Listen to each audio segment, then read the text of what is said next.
Derek, thanks for speaking to us. Thanks for inviting us along to your lunch. It looks a very healthy lunch that you have in there. Just tell us how's the diet at the moment?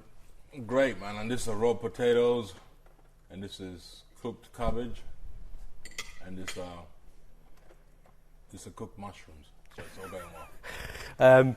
How's the camp been? Has it been an enjoyable one? Oh man, beginning of the camp, when David said, "I want you to live in London," I was like, "Oh man, it's gonna be trouble, man. I can't do it in London. There can be this." He goes, "No, let me just do it this way." I kind of humming hard, and it's like, nah. And then after, I go into 1 week, 2 weeks, and I just go on the stride of it. And when we got bored, which is covered anyway, it goes to me, listen, don't look at it like the 22nd is far away. 22nd is around the corner right now, especially when you're in camp. With that, by the time you blink, you'll be on the 22nd of December, so you need to start getting ready now, before even the contract is signed for. So let's just start getting ready. And so we start getting ready. And camp has been great, to answer your question. Because, I mean, 2 years ago when you had the first fight, you said at the time afterwards that it wasn't a great camp then.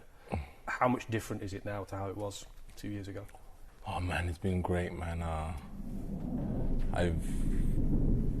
I just got a program. What time I get a program sent to me, my times of training sessions, who am I training with, who's driving me where I'm training at, and that's it. So how much are you feeling the benefits of that, do you think? Big time, man. It's worked out great. Now just left to go and deliver in the ring. It's worked out perfectly. He's done a great thing for me, to be honest with you. When you look back at that fight 2 years ago, what are your overriding memories of what happened? I was not fair. I thought I won the fight. They gave it to him. Most people had me winning the fight, but they gave it to him because of the whole antics before the fight. So I think the southern area, the northern area, British board, they didn't want to give it to me. So now it's back in London. So to rewrite history again. When you look back at that, do you regret your antics on that particular day? You know what? I never regret on anything. I never look back on like, oh, why did I take that fight? Why did I not take that fight? I love boxing. If there's a fight I can take, and I believe I can win it, and I believe I've trained hard for it, I'll take the fight. I don't regret on everything I've done in boxing. You seem a far more relaxed, chilled out sort of a character now. Would I be right in thinking that? We're not going to see any tables being thrown around. No, I think now Mike Goodall screws the tables down when he sees me coming for the press conference. He's like, screws them down. So, there will be none of that. It'll be proper, civilized press conference. Come 22nd, all the energy of previous press conferences all going to be wasted in that fight. I'm going to take all that energy and put it into the fight. How much of your personality now is down to the fact that you've found God, you've become a religious man? Oh yes, I'm very religious. On Fridays they know I do one session and they won't see me for the rest of the afternoon. So it's been well for me. It's been gone well for me. Can't complain. And is that all put to one side as soon as you get in the ring? Is it another case of you switching to almost a different personality when you get the gloves on now? Oh no, we just pray to God that we all come out of the ring safe, and then let's go to work. The performance against Carlos Takam was a terrific fight. Everybody really enjoyed watching that. Did you feel as if that was evidence of you changing as a fighter? Oh no, the fight with Carlos Takam, the guy had good hand speed. His hand speed was amazing. And then after I realized in the first round, I can't compare my hand speed and his hand speed. So if he hits me, I'm going to go down and it won't be a powerful shot. So I decided, let me play on the ropes. And then as the fight went on and on, his power changed and I realized he's losing power. So, it's there. What was it that got you through that fight then? He was chucking loads of punches, but there were no hurtful punches. There were fast punches, but they didn't have no power in them. So I just covered up covered up. You know, my corner kept on saying cover, cover, cover. Even I could hear Don and Dave Cordell's voice. Dave Cordell was saying, stay small, stay small. Don was like, stay in shape, that's it. And then every time I get an opportunity, I would hit him, slow him down. And then after that, I just realized, yeah, it was time to take him home. Yeah, you caught him with a couple of absolutely massive punches to put him down. Are you going to have to come up with something similar to that, do you think, against Dillian this time around? You know what, as I said before, in my gloves are off, Dillian hasn't got any power punch which worries me. You know, it's like my power I have, I was born with it. My strength I have, I was born with it. I don't have to go lift weights to have power to boost myself and say, you know, my confidence, I got power. No, I got enough power. You know, for this training camp, I didn't even lift so much weights. You know, I just concentrate on cardio. So for him, I know for a fact, he needs to lift up so many weights for him to act like he's got power, but really and truly, he hasn't got nothing which will bother me in the fight. Do you think this is going to be more of a shootout then? It's a shootout, man. This is a wild, wild west, baby. You know, this is do or die. You know, two guns blazing. How much of an eye have you kept on Dillian's career since that fight 2 years ago? Have you watched much of his fights at all?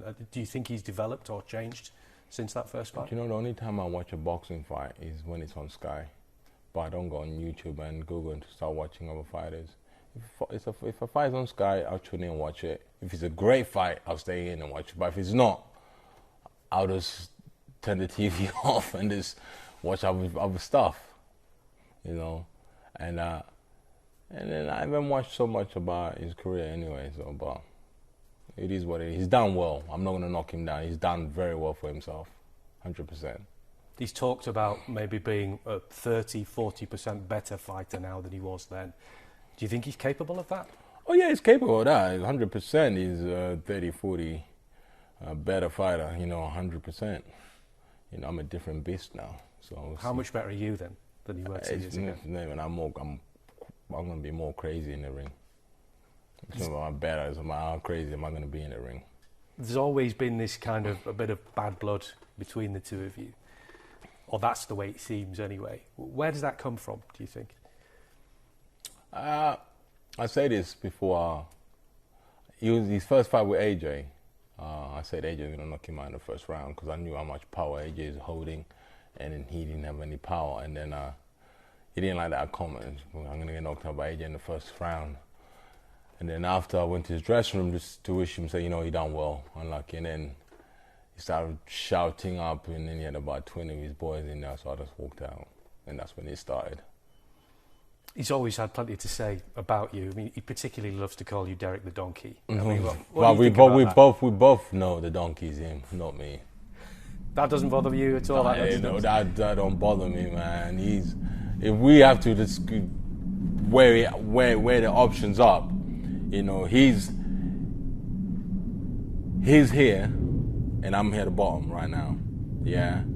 And on top of that, AJ's up here. So instead of him to just go and fight AJ, he's dropping down to me to fight me to try and get to the top. So has he got more to lose in this fight because of that then? Oh, he's going to lose it. It's not about him. He's got more to lose. He's definitely losing it. As far as the next step is concerned, are you not even looking? I'm not even looking. Right now, Dillian Whyte is the next step.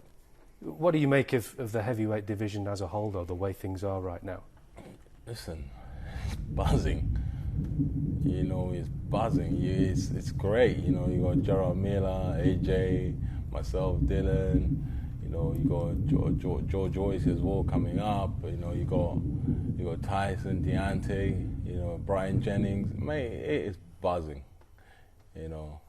And you look really excited to be a part of that as well. Mate, if you have to be a part of it right now.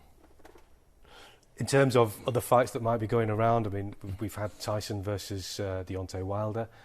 People are talking about maybe Gerald Miller versus AJ, or the winner of this fight versus AJ. I mean, can you quite believe just how many opportunities there are out there right now for the big guys?